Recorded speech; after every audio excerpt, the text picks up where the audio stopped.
Iyuk sabi takis kuy. Hah? Iyuk sabi takis kuy. Tok, lu ngomong apa sih, Tok? Baper cemen dugem. Lu katanya ngomongin buku. Ini gue udah ngomongin buku gue. Oh bukan ya? Belum. Oh ini masih pembukaan. Maaf.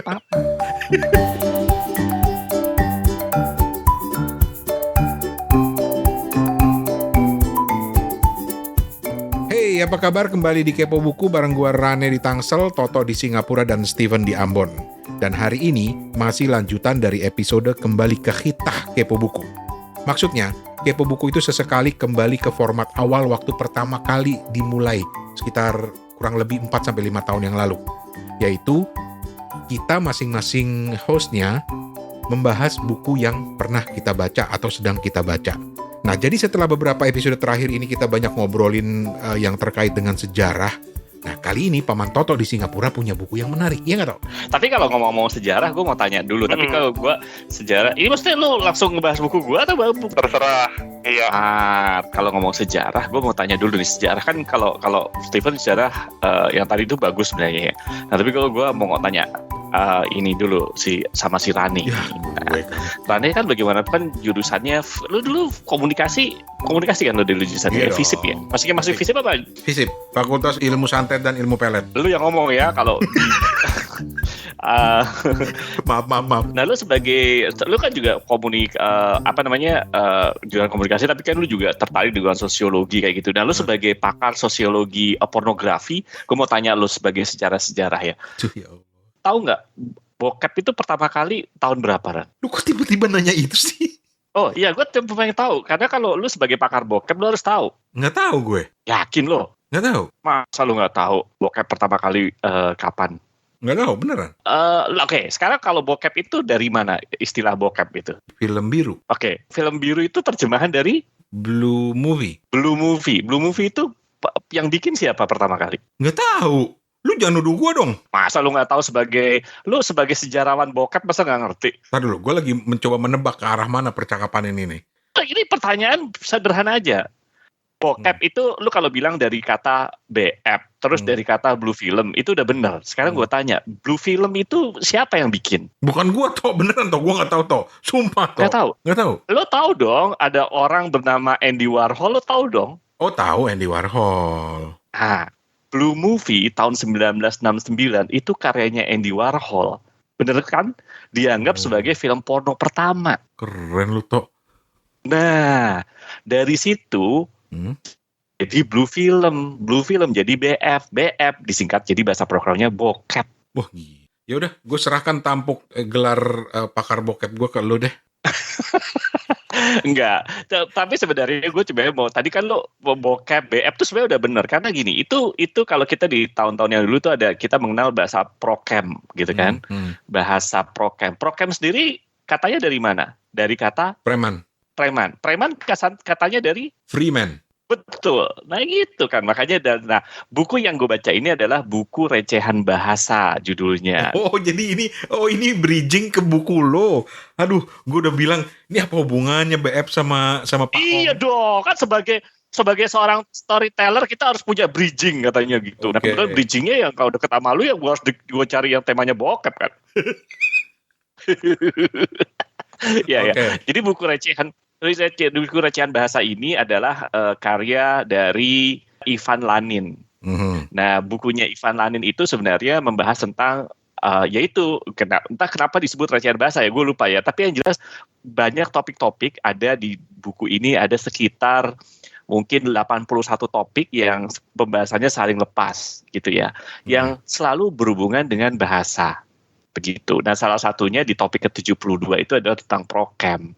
Jadi buat teman-teman kalau yang mungkin nggak begitu paham tentang prokem ya, kalau sekarang mungkin masih ada nggak sih? Mungkin dipakai, tapi mungkin istilah prokem sendiri mungkin udah nggak begitu ngerti ya. Maksudnya, bahasanya namanya bahasa prokem gitu. Gue nggak tahu anak-anak sekarang ngerti nggak sih? Tapi kita pasti pakai zaman sekarang kayak bokap, nyokap, dokep. Dokem gitu kan, ada bokek gitu kan. Itu kan, dan itu dibahas nih. Dia sebenarnya pembahasannya nggak rumit-rumit banget. Cuman bahasa prokem itu adalah slang yang berkembang di Jakarta katanya tahun 70-an. Jadi kayak gitu tadi, bokep tuh dari mana. Nah dia bahas tuh, makanya gue tahu. Gue pikir lu tahu sebagai pakar bokep bahwa bokep itu awalnya dari Blue Film, kemudian Blue Movie dari tahun 1969. Nah, rumah jadi Roko makanya dulu. Dan jangan lupa dulu pernah ada juga bahasa, siapa itu pengarangnya Debbie Sahertian yang dulu ngarang buku bahasa Debbie siapa dulu ya, di sini juga ada, cuman gue lupa di bagian mana. Nah, bukunya Recehan Bahasa itu membahas tema-tema seperti itu gitu, dan ada beberapa yang menurut gue ini wajib dibaca karena kita tuh jadi tahu gitu logika-logika berbahasa, ya kayak gitu. Misalnya dia membahas tentang, Ran, lu kan punya usaha. Ya. Kalau gue bilang, Ran, gue pesen dong sama lu, misalnya lu jualan apa gitu, terus ini harganya 1 juta. Terus kalau gue bilang gini, ya Ran, masa 1 juta, pakai harga temen dong gitu. Dalam benak lu apa kalau gue bilang pakai harga temen dong, masa 1 juta gitu? Harga temen tuh berarti ya dimiringin lah, cincai lah. Kalau lu jadi pengusaha, walaupun lu temen gue, lu seneng nggak gue gituin? Enggak. Apalagi lu? Seharusnya lu seneng. Kenapa? Karena lu akan dapat 2 juta atau 2,5 juta atau 5 juta. Karena yang dimaksud dengan harga teman itu adalah harga yang lebih tinggi dari harga normal. Karena bertujuan untuk membantu teman yang sedang merintis usaha. Oh, jadi bukan diturunin? Bukan. Makanya beberapa waktu yang lalu ada tulisan nih tentang, lu masa sama temen lu malah minta diskon. Nah, itulah konteks harga teman itu. Lah, dia ketawa Steven.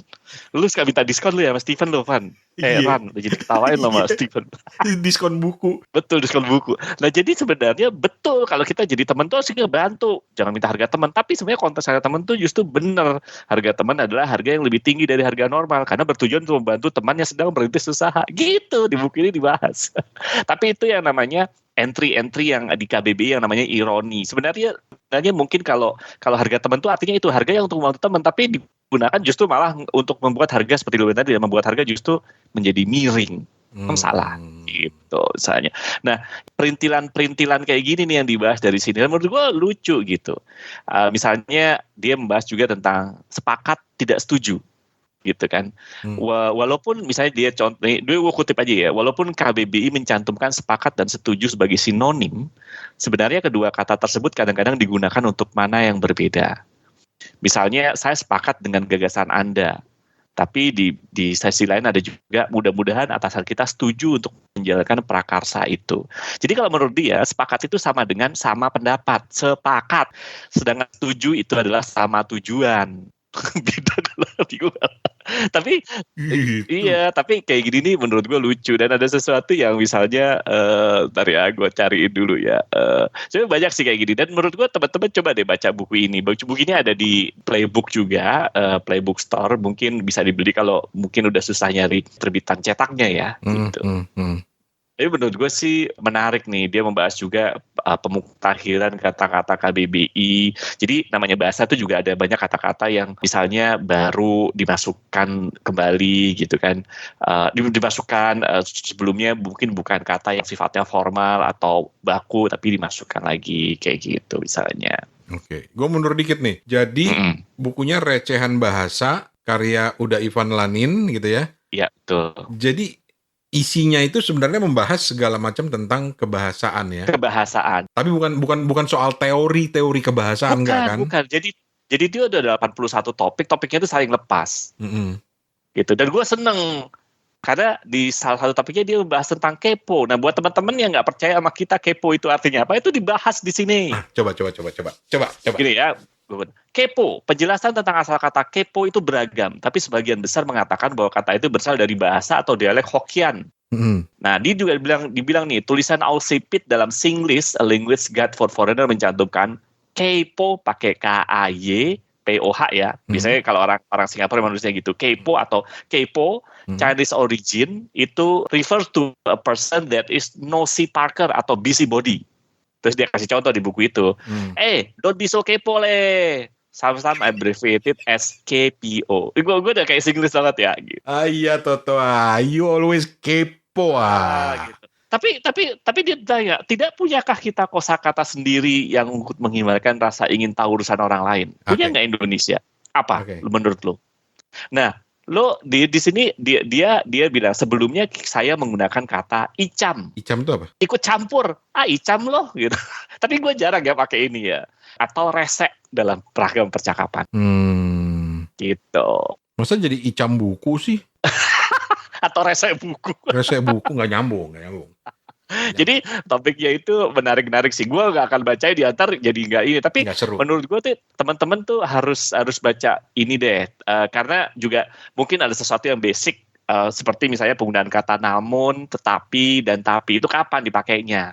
Nah kadang-kadang kita juga sebagai penutur bahasa Indonesia, penutur asli bahasa Indonesia, kadang-kadang kita juga suka campur aduk kayak bener nggak sih? Dulu gue inget banget nih ketika kita membahas, gue diajarin ketika SMA namun, tetapi, dan tapi kebanyakan juga akhirnya ketika kita nulis juga kebalik-balik nggak karu-karuan gitu kan. Nah ini juga dibahas di sini. Dan satu hal yang juga menarik kalau dikaitkan dengan podcast ya, karena tadi kan Toto ngutip istilah kepo kan, yang ada hubungan dengan kepo buku. Nah kalau masih soal podcast, udah Ivan Lanin inilah yang dari dulu mencoba memperkenalkan istilah baru untuk podcast dalam bahasa Indonesia, yaitu siniar, yang diambil dari kata siar. Siar ya, betul. Iya. Gitu. Jadi kalau Toto, Steven dan Rane ini adalah seorang penyiniar di icam buku. Asik. Kalau pelantang apa? Pelantang itu alat yang bisa menguatkan suara. Membuat lantang ya? Nah itu dari kata lantang, membuat lantang suara. Entah itu toa, kalau kita zaman kan toa kita sebutnya, padahal itu merek ya. Atau sampai sesederhana misalnya kertas yang digulung membentuk kuncup kayak ya pokoknya kuncup lah, kayak buat tempat kacang goreng gitu loh. Terus kita ngomong dari satu ujungnya yang kecil sehingga jadi lantang suaranya, itu pelantang. Gitu. Jadi yang menarik dari Ivan Lanin ini karena jadi gini, dia ini ITB loh. Malah ITB ya, bukan jurusan bahasa gitu ya? Bukan jurusan bahasa, tapi dia punya minat yang dalam pada bahasa, itu satu. Ivan Lanin ini juga salah seorang yang dikenal sebagai aktivis Wikipedia. Oh iya kan? Ivan Lanin nih gue bacain aja mungkin Ivan Lanin ya. Dia Ivan Lanin ini adalah Wikipediawan. Nah, Wikipediawan pencinta bahasa, meskipun tidak berlatar belakang pendidikan linguistik, sarjana teknik kimia ITB. dan magister teknologi informasi UI. Nah, sejak tahun 2006 giat mengampanyekan penggunaan bahasa Indonesia yang baik dan benar. Betul. Jadi dan dia sering dijuluki kamus berjalan, men. Kamus berjalan.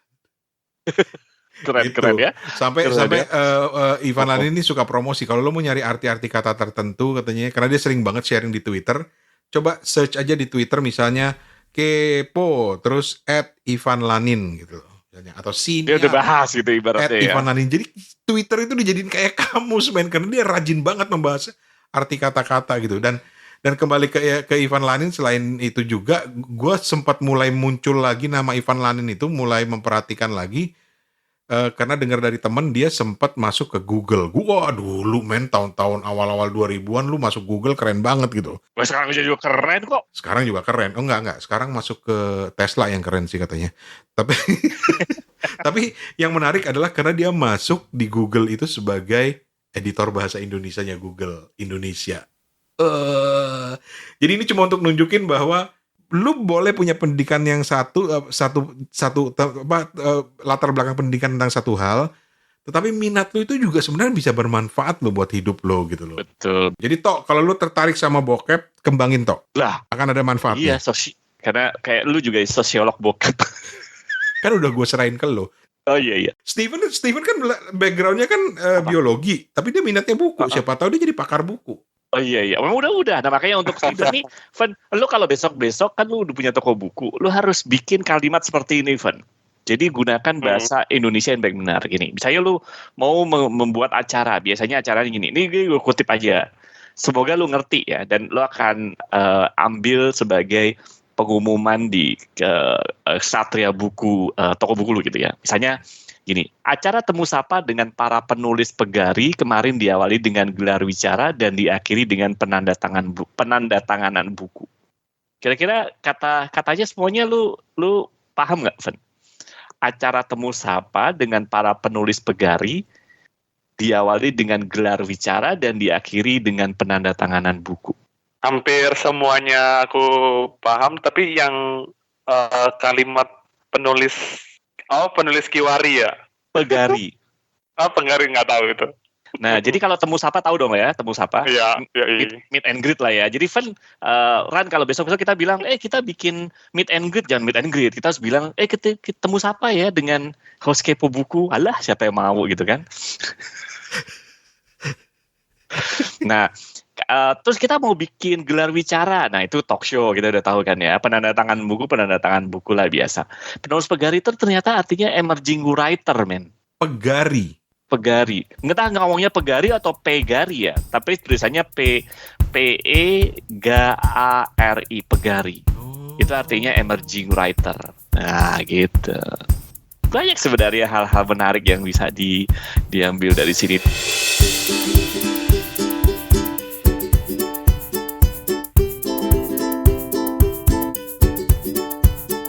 Lu ngetes Steven, gue mau ngetes lu sekarang. Lu kan orang IT.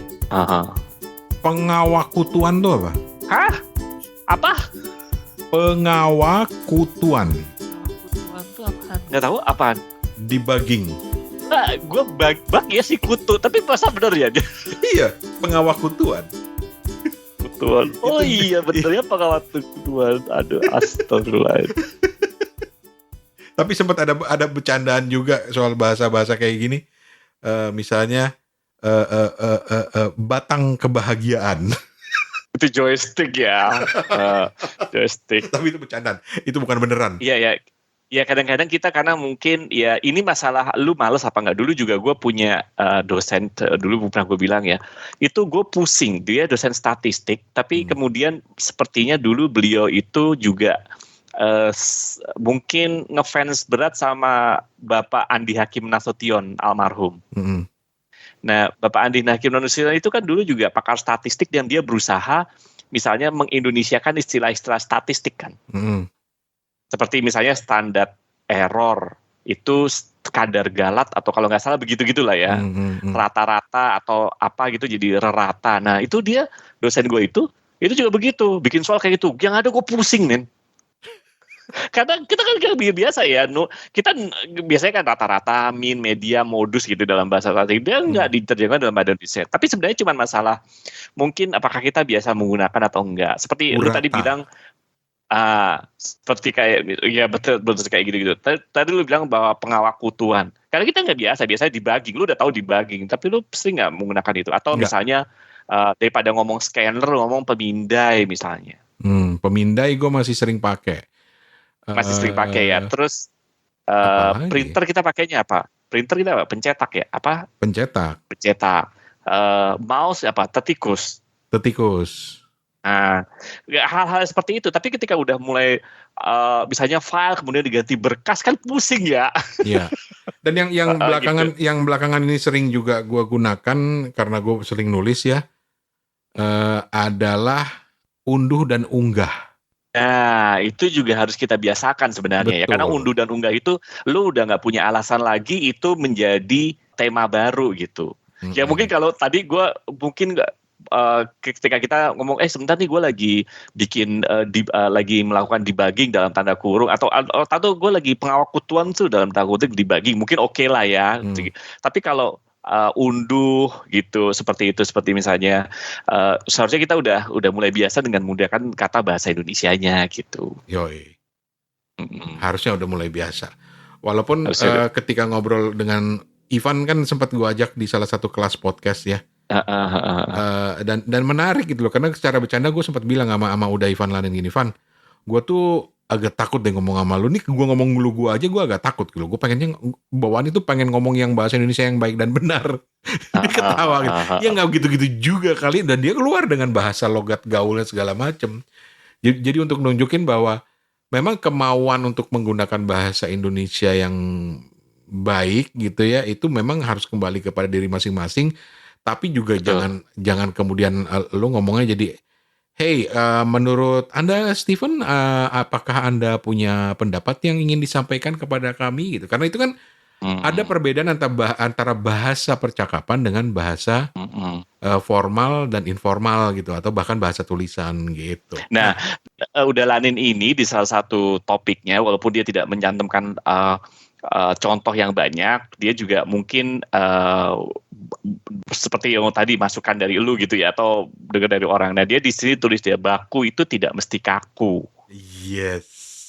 Nah, ini ada beberapa kiat untuk melenturkan bahasamu. Pertama, variasikan diksi. Kedua, luaskan struktur kalimat. Tiga, sisipkan kata seru seperti wah. Nah, itu bukan berarti akhirnya menjadi tidak baku kan gitu. Kemudian boleh kok pakai emoticon kalau untuk ketika informal. Dan yang kelima, ketika dalam bahasa lisan itu memainkan intonasi. Jadi baku tidak mesti kaku. Walaupun ini bagus nih kiatnya ada 5, tapi sayangnya beliau tidak menuliskan contohnya ya, variasikan diksi itu seperti apa sih dari yang kelihatannya baku kaku menjadi tidak kaku walaupun tetap baku gitu kan. Nah, tapi sebenarnya bagus sih. Mungkin gue jadi punya ide ya, kalau lu kenal sama Bang Ivan Lanin ini, mungkin suatu saat kalau dia punya waktu kita undang ya, kita bahas gitu kan, masih ada hubungannya gitu kan. Terus karena kita semuanya berusaha menggunakan bahasa Indonesia yang baik dan benar gitu ya. Selamat datang Bapak Ivan Lanin, apa kabar Anda hari pagi ini? Alah, kaku. Kita bahas bukunya. Nah, kalau menurut gue mungkin Ivan Lanin kayaknya nggak cuma satu buku ini deh, ada beberapa deh kalau nggak salah. Enggak. Menarik. Tapi gue sekarang pengen lari ke Stephen karena, nah ini nih Tok, lu perhatiin nggak Stephen dari segi berbahasa ya? Stephen itu banyak menggunakan istilah-istilah yang sebenarnya bukan tidak umum, tapi jarang kita gunakan dalam berbahasa. Contoh, baheula, kiwari. Gitu kan ya, yang kemarin eng-ing-eng itu lain cerita. Nah, gue penasaran nih, sebelum nanti kita minta Stephen juga ngomenin soal atau pertanyaan soal bukunya Ivan Lanin ya. Van, lu itu memang memaksa diri untuk menggunakan kata-kata baru gitu, atau emang udah otomatis bawaannya begitu, Van?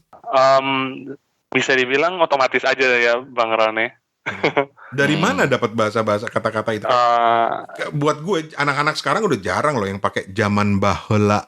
Ya, mungkin dari kipasan-kipasan ini kali ya, membaca gitu ya. Tuh kan, kipasan itu seru. Stephen nih karena kebanyakan membaca, jadi mungkin kosakatanya jadi banyak kali ya, Van? Iya, mungkin salah satunya. Secara nggak sadar jadi menambah kosakata gitu ya. Iya.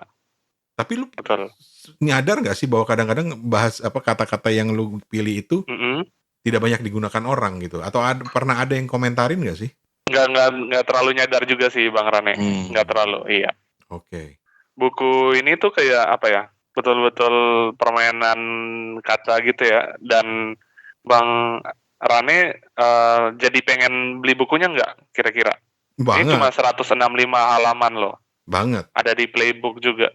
Gue tuh sering kok sama Ivan Lanin tuh misalnya dikasih nih link ini, link Kateglo, link KBBI yang baru, itu sering sharing. Seneng gitu. Tapi bukunya belum pernah nih, makanya pengen beli nih bukunya nih, karena buat gue ini apa ya, cara belajar atau paling tidak menambah pengetahuan bahasa Indonesia dengan cara yang populer itu cocok banget Ivan Lanin, karena dia memang gaul banget gitu loh. Kalau lihat di Twitter cara-cara dia praktisinya ya. Praktisi dan dia dekat dengan anak-anak muda karena apa? Gaya dia yang memang gaul banget gitu. WK aja dibahas di sini. Apa dibilangnya apa? Dibilangnya apa? WK bentar ya. WK. Jadi WK itu sebenarnya, nah ini dia ternyata keren banget ya. Ada WK itu dia bilang dalam teori bahasa, gue dulu juga pernah dengar ya. Dan dia itu termasuk dalam ranah onomatope. Kata tiruan bunyi. Contoh misalnya banyak kan kayak gitu kan. Misalnya mengeong, karena kan dari meowing ya, mengeong gitu kan. Kenapa disebut kucing itu mengeong ya? Karena dari kata itunya. Terus kalau bunyi ayam tuh kokok. Nah, lucunya dia bilang WK itu sebenarnya dari suara bebek. Oh, wek. Terus mungkin jadi ya kita kena. Dulu kalau gue di orang Singapura tuh selalu gitu. Misalnya kayak lagi chatting tiba-tiba gue terus WK. Oh, gue tahu deh Toto tuh dari Indonesia. Karena banyak kalau nggak ngerti apa sih WK. Mungkin kalau orang Thailand nulisnya pakai 5555 gitu karena dari ha gitu kan. Nah, Betul. Misalnya kayak gitu. Kalau ha itu artinya angka 5 Van kalau dalam bahasa Thailand kan. Jadi, makanya mereka ketika ha itu terus 555 gitu. Terus kokok misalnya bunyi ayam. Tapi dia bilang sebenarnya tidak ada aturan yang terlalu mengikat untuk onomatope ini. Jadi kalau dia sendiri dia tetap pakai ha. Nah itu dia. Buat teman-teman yang dengar juga ini ya, onomatope itu kan kata yang diambil dari bunyi kan. Bunyi kan. Jadi wek itu mungkin dari bebek. Kalau Ivan Lanin memilih ha gitu. Ya itu sebenarnya tidak memang benar, nggak ada aturan-aturan resminya. Nggak ada tapi menarik karena setiap gue pikir kalau onomatope sebagai manusia kan harusnya sama, tapi ternyata setiap adat setiap beda-beda. Beda-beda kayak Jepang kalau bunyi kucing itu nyan ya gitu. Kalau kita meong. Terus kalau orang barat mungkin beda lagi ya. Kayak orang barat aja dengar suara pistol aja apa bang gitu ya. Bener ya? Kalau kita jadi dor. Iya. Kalau gue masih kecil dulu ding. Desik ya. Tapi ini memang ini ya seperti tapi kan kalau dihubungin ke kata lagi pembentukan kata kayaknya kita juga tahu ya misalnya kata nyemplung kan dari kata plung. Mungkin gitu ya. Jadi memang akhirnya begitu gitu. Ya dari bunyinya akhirnya menjadi seperti itu gitu. Gue tuh kok punya kesan orang di Indonesia Timur itu bahasa Indonesianya lebih tertata ya, Pen. Nah, tapi kalau gue punya lagi non. Pada dasarnya orang di luar Jakarta itu bahasanya jauh lebih tertata daripada orang Jakarta. Orang atau Jabodetabek lagi. Orang Jakarta bahasa Indonesia udah caur tuh kan. Gue ngomong caur aja udah salah tuh. Anggapan gitu aku juga kurang ngerti sih Bang Rane. Karena apa ya? Mungkin karena lebih fokus ke dialek sama kosakata lokalnya aja kali. Tapi aku kira zaman sekarang mana ada sih yang nggak menyerap kata-kata dari luar, misalnya kayak dialek Jakarta juga gitu. Banyak sekarang yang malah tidak pede dengan ininya dengan bahasa sendiri gitu ya. Tidak. Steven masih kata yang tidak. Kalau gue pasti yang enggak. Yang enggak gitu. Keren. Van, tapi Van, gue cuma pengen punya hipotesa saja. Lu selain pakai bahasa Indonesia, lu sendiri ada bahasa daerah nggak di sana yang lu pakai? Entah mungkin lu pakai bahasa Hokkien, misalnya kalau di lingkungan lu, atau lu sebenarnya di Ambon ada bahasa lebih daerah yang lu pakai nggak sehari-hari? Ya. Untuk bahasa sehari-hari bahasa Indonesia sama bahasa Ambon aja. Bahasa Ambon ya. Nah, iya. Lu ngerasa nggak ketika lu pakai bahasa Ambon, lu lebih banyak slangnya ketinggalan dalam bahasa Indonesia? Iya, banyakkan slang juga memang. Nah, Fran, kalau gue bilang ya, gue punya teori nih, mungkin perlu dibuktikan ya. Oke. Orang-orang yang bahasanya di luar Jakarta yang memang dalam tanda kutip nggak punya bahasa daerah ya, gue salah ya ngomong kayak gini ya. Tapi maksudnya, mudah kan maksud gue ya, bahasa Betawi pun kan juga, kalau kita bahasa Betawi yang asli, banyak orang Jakarta juga nggak bisa bahasa Betawi yang benar-benar asli ya. Bahkan lu pun sebenarnya bukan bahasa Betawi kan, itu kan juga serapan gitu kan. Tapi gue pikir karena kalau teman-teman gue itu ketika menurut gue walaupun mereka bisa kita bilang native speaker bahasa Indonesia, tapi sebenarnya yang menjadi native pertama kali itu justru bahasa daerahnya ketimbang bahasa Indonesianya. Kalau menurut gue. Jadi kalau gue lihat bisa jadi ya. Lagi kalau gue lihat teman-teman gue mungkin makanya tadi gue bilang, Van, lu pakai bahasa Ambon nggak dan lu merasa lebih slang nggak? Nah mereka itu akan lebih banyak slang ketika di bahasa daerah mereka gitu. Tambah kata baru gitu. Tapi ketika dalam bahasa Indonesia, ketika mereka bercakap dalam bahasa Indonesia kan terbatas nih lingkupnya. Sama mungkin kalau kita ngomong bahasa Indonesia, kita nggak pakai slang ketika kita ngomong dalam lingkungan pemerintahan atau sama bos, kan nggak mungkin gitu kan. Jadi lebih cenderung formal karena cenderung nggak menyerap slangnya. Tapi ketika bahasa daerah mereka pasti banyak slang karena itu yang terjadi ke teman-teman gue yang orang Jawa gitu. Mereka banyak slang-slang dalam bahasa Jawa yang nggak baku lagi kalau dilihat dari bahasa Jawanya. Begitu juga teman-teman gue yang orang Sumatera misalnya kayak gitu. Tapi ketika ngomong dalam bahasa Indonesia gitu ya, mau nggak mau karena mereka nggak terus-terusan akhirnya nggak nangkep slang juga gitu. Udah nggak sih maksud gue? Kalau lu bahasa Inggris. lu fluent gitu. Tapi karena lu juga nggak bergaulnya nggak sepasar penutur asli, mungkin lu nggak dapat slangnya dalam bahasa Inggris juga gitu. Lu cenderung pakai bahasa Inggris yang baik dan benar gitu. Kalau menurut gue ya, Kecuali kita yang bahasanya udah sampah. Emang sampah emang. Emang sampah. Ya boleh bisa jadi gitu. Bisa jadi. Ya sampai dosen gue dulu di kuliah bilang, kalian itu anak-anak Jakarta seharusnya mendidik anak-anak kami yang di sini supaya bagus bahasanya, ini malah ngerusak bahasa anak-anak. Lu bales dong. Nggak bisa cuy. Udah, pokoknya saran gue nih, silakan beli deh bukunya Ivan Lanin ini. Di sini juga akan dibahas cuy, tapi gue akan buka ntar lama-lama ke 81 topik ya, tapi baca deh. Kebahas semua. Karena gue jadi teman-teman kalau pengen tahu mana yang benar, mengubah atau merubah, baca deh. Gue akan jangan sampai salah ya. Dan menarik. Ini gue sempat baca kutipan-kutipannya juga nih, ada misalnya dia mengaitkan antara hoax dengan arti-arti kata. Salah satunya perkedel. Fen, lu tahu nggak? Perkedel itu singkatan dari apa, Fen? Makanan itu perkedel. Tapi singkatan itu ternyata ya. Ini hoax, tapi buat lucu-lucuan. Pernah dengar nggak? Udah lihat sih tadi, cuma aku bilang aja nggak tahu ya. Lugu banget tuh.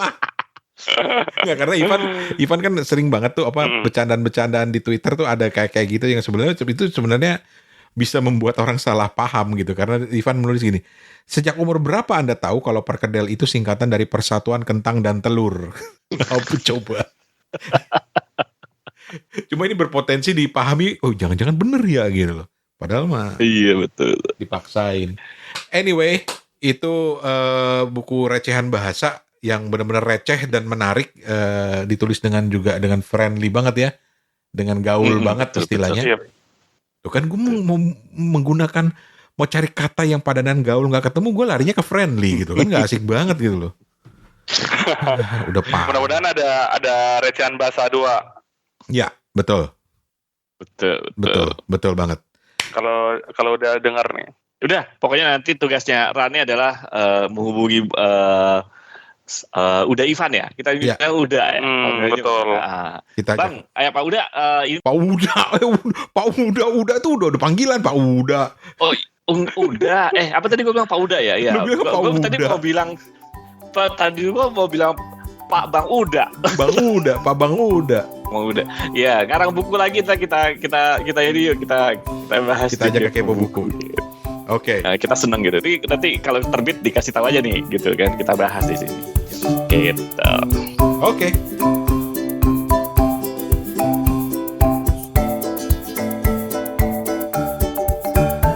Dan teman-teman, terima kasih banyak udah dengerin Kepo Buku. Kami juga apresiasi banget buat kalian yang selalu rajin kepoin Kepo Buku. Dan karena itu pula, kami tetap membuka kesempatan bagi yang mau ikutan nge-podcast ala Kepo Buku ini lewat segmen yang kita sebut sebagai Bajak Kepo Buku. Coba perhatiin di episode sebelumnya, udah ada beberapa teman yang ikutan Bajak Kepo Buku dan terima kasih banyak. Idenya sih simpel aja. Kalian kirim rekaman mentah kalian sedang cerita buku yang dibaca. Boleh bareng teman juga boleh, seperti kita bertiga ini. Boleh sendiri juga tentu saja. Dan jangan lupa perkenalkan diri di awal dan juga di bagian penutup. Pokoknya Bajak Kepo Buku itu adalah Kepo Buku tapi kalianlah hostnya. Dan jangan lupa kirim ke timkepobuku@gmail.com, timkepobuku@gmail.com, atau ke WhatsApp 087878505012, dan nanti akan kita edit dengan musik intro dan outro ala Kepo Buku. Karena Kepo Buku ini juga milik kalian, teman-teman tercinta kami semua. Ya udah, pamit dulu. Gua Rane Hafid di Tangerang Selatan. Saya Steven di Ambon. Saya Toto. Mengucapkan terima kasih sudah mendengarkan Kepo Buku. Sampai jumpa.